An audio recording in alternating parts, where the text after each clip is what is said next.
ये offshore oil rig 16 floors ऊंची और 2 फुटबॉल फील्ड्स जितनी चौड़ी है और इसका वजन हैरतअंगेज तौर पे एक एयरक्राफ्ट कैरियर से भी ज्यादा है। इस ऑयल प्लेटफॉर्म को एपोमेटिक्स कहा जाता है, जो फिल वक्त नॉर्थ अमेरिका में लुइसियाना के साहिल से 130 किलोमीटर दूर गल्फ ऑफ मेक्सिको में मौजूद है। लेकिन इसकी मंजिल का आगाज आज से चंद साल पहले हजारों मील दूर साउथ कोरिया से हुआ था, जहां हजारों वर्कर्स और इंजीनियर्स इस ऑयल प्लेटफॉर्म को बनाने में मसरूफ थे। पूरे 7 सालों की मेहनत के बाद जब एपोमेटिक्स को तैयार कर लिया गया था, तो इंजीनियर्स को एक ऐसा चैलेंज फेस करना पड़ा जो वो अपने कैरियर में पहली बार कर रहे थे। मसला ये था कि इस द्यो कामत स्ट्रक्चर को साउथ कोरिया से गल्फ ऑफ मेक्सिको के लिए रवाना करना था और इसके लिए दुनिया का सबसे बड़ा मेरीन ट्रांसपोर्ट वेसल मंगाया गया। एपोमेटिक्स ऑयल प्लेटफॉर्म को उठाकर इस वेसल पे रखना एक ऐसा टास्क था जिसमें कम से कम 7 दिन लगने थे। लेकिन अचानक उनको खबर मिली कि पैसिफिक ओशन में एक तूफान पैदा हुआ है और इस तूफान ने सुपर टाइफून की शक्ल इख्तियार कर ली है। इस लेवल का टाइफून 20 सालों में एक मर्तबा पैदा होता है। 315 किलोमीटर फी घंटा की रफ्तार से घूमता हुआ ये टाइफून अगले 7 दिनों के बाद किसी भी वक्त साउथ कोरिया के साहिल पर हमला कर सकता है। और ये बात तो हम सबको मालूम है कि सुपर टाइफून जब कहीं हमला करता है तो नुकसान पहुंचाए बगैर नहीं जाता। वर्कर्स, इंजीनियर्स और ट्रांसपोर्ट एक्सपर्ट्स के लिए अब चैलेंज ये था कि इनको 7 दिनों का काम सिर्फ 3 दिनों में करना था। यानी अगर 3 दिनों के अंदर अंदर एपोमेटिक्स ऑयल प्लेटफॉर्म को शिप यार्ड से उठाकर इस मरीन वेसल पे लोड करके रवाना ना किया गया तो सालों की मेहनत एक ही पल में जाया भी हो सकती है। ये एक ऐसा मसला था जिसने नीचे से लेकर ऊपर तक सारी मैनेजमेंट को हिला कर रख दिया था। जेम टीवी की वीडियोस में एक बार फिर से खुशामदीद। नाजरीन, ये oil platform Shell oil company का सबसे बड़ा प्रोजेक्ट था और यही वजह थी कि उनके पास एक छोटी सी भी गलती की जगह नहीं थी। सुपर टाइफून को अवॉइड करने के लिए और एपोमेटिक्स को वक्त से पहले रवाना करने के लिए बचा कुचा काम पूरा करना बहुत जरूरी था, जिसके लिए वर्कर्स की एक एक्स्ट्रा आर्मी बुलवाई गई। वर्कर्स ने दिन रात एक कर दिया और जल्द अज जल्द एपोमेटिक्स को ट्रांसपोर्ट के लिए तैयार करना शुरू कर दिया। दूसरी तरफ मैनेजमेंट मीटियोरोलॉजिकल एडमिनिस्ट्रेशन से मिलकर सुपर टाइफून की मूवमेंट पर नजर रखे हुए थी।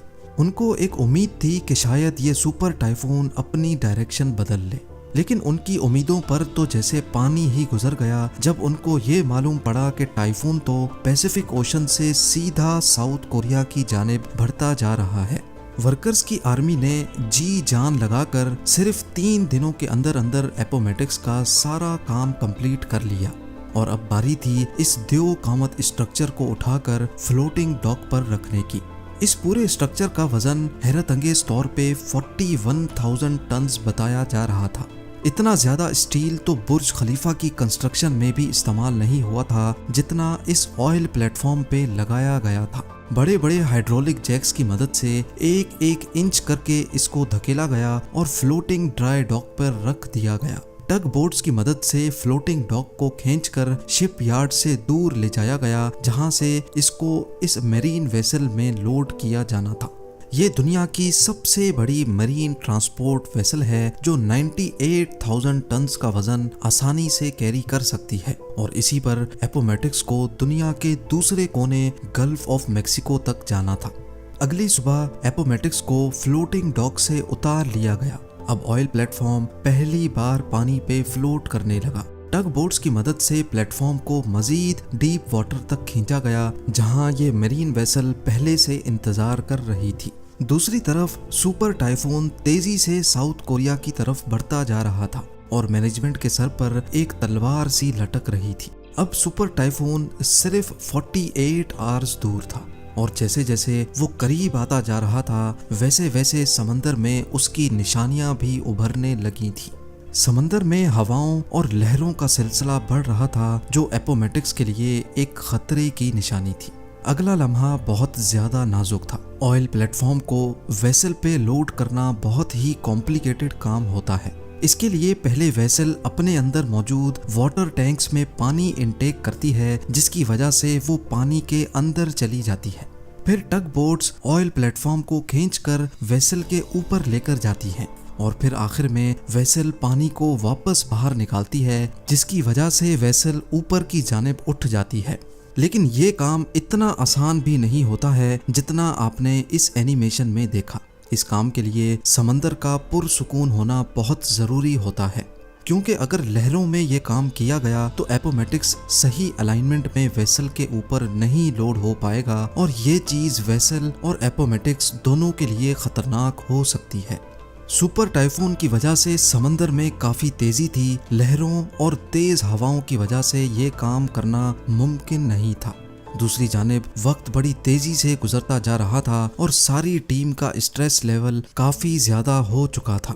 खुशकिस्मती से मीटियोरोलॉजिकल डिपार्टमेंट की जानिब से टीम को अगली सुबह सिर्फ 2 घंटे का वक्त दिया गया, जिसमें चांसेस थे कि समंदर पुरसुकून रहेगा।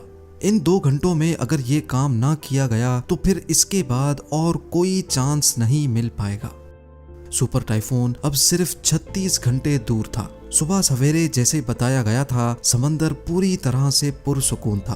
पहली फुर्सत में ऑयल प्लेटफॉर्म को वेसल के ऊपर खींचकर लाया गया और वेसल ने उसको पानी से निकालकर अपने ऊपर लोड कर लिया। सुपर टाइफून से कई घंटे पहले एपोमेटिक्स आखिरकार साउथ कोरिया को अलविदा करने में कामयाब हो चुका था। शेल ने अपने ऑयल प्लेटफॉर्म को सुपर टाइफून से बचाकर पहला चैलेंज तो कंप्लीट कर लिया था, लेकिन इसका मतलब ये नहीं कि अब आगे और कोई चैलेंज नहीं आने वाला। कई महीनों के सफर के बाद साउथ टेक्सास में ऑयल प्लेटफॉर्म को दोबारा अनलोड किया गया, क्योंकि 4 मॉड्यूल्स ऐसे थे जिनको यहाँ पर मैन्युफैक्चर किया जा रहा था। मॉड्यूल्स को एक एक करके प्लेटफॉर्म पे फिट किया गया और एक बार फिर से इसको 130 किलोमीटर दूर अपनी मंजिल के लिए रवाना किया गया, जहां इसको अगले 40 सालों तक रहना था। पूरे 7 सालों की मेहनत के बाद आखिरकार अब वो घड़ी आ चुकी थी जब एपोमेटिक्स को 30,000 फीट नीचे ऑयल वेल के साथ कनेक्ट करना था। जिस जगह एपोमेटिक्स पानी में फ्लोट कर रहा है, यहाँ समंदर का बॉटम 7,400 फीट डीप है। ये इतनी ज्यादा गहराई है कि इसमें लगभग 3 बुर्ज खलीफा फिट आ सकते हैं। लेकिन जिस ऑयल वेल से एपोमेटिक्स को कनेक्ट करना था, वो हैरान कुन तौर पे इस गहराई से भी मजीद 22,600 फीट नीचे थी। समंदर की इतनी गहराई में पानी का प्रेशर बहुत ज्यादा होता है, जहां पर किसी इंसान का जाना और फिर वहां कोई मिशन अंजाम देना इम्पॉसिबल होता है।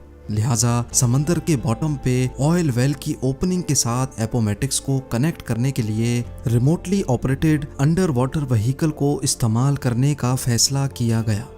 इंस्टॉलेशन क्रू, जो कि एक अलग प्लेटफॉर्म से अंडर वाटर पाइपलाइंस को इंस्टॉल कर रहा था, उन्होंने ROV को क्रेन की मदद से समंदर के अंदर भेजा। ये एक बहुत ही कॉम्प्लिकेटेड काम होता है, जिसमें पाइपलाइन को ठीक ऑयल वेल की ओपनिंग के ऊपर जाकर लैंड कराना होता है।